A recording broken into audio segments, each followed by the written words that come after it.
What was supposed to be a meeting of some of the greatest medical minds in the world fighting HIV turned into a place to eulogize fallen colleagues. As more and more information came out on Malaysian Airlines Flight 17 apparently shot down over Ukraine, the International AIDS Society revealed more than 100 researchers on their way to a conference in Melbourne, Australia, were on board. The conference was set to begin this weekend. Much of the early coverage of the deaths focused on Dutch researcher Joop Lange, a former International AIDS Society president. Colleagues said Lange was one of the first to fight the false stigma in the 1980s that HIV only affected gay men and received significant backlash for trying to help patients when the virus was largely misunderstood. But there's a very good side about HIV activism, but there's also a very nasty and irrational side. Current IAS President Françoise Barré-Senoussi spoke to reporters about her colleague after learning of the plane crash. He's been trying forever for his life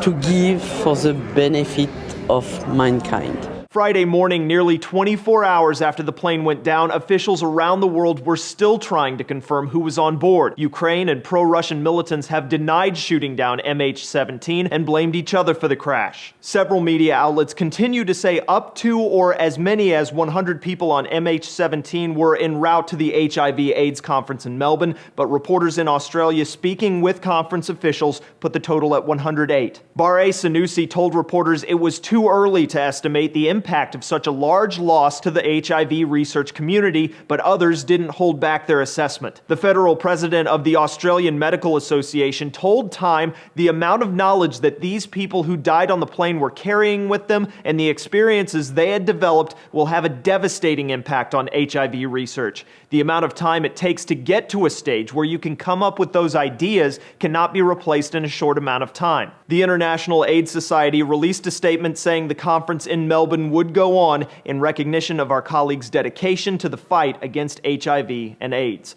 For Newsy, I'm Cliff Judy.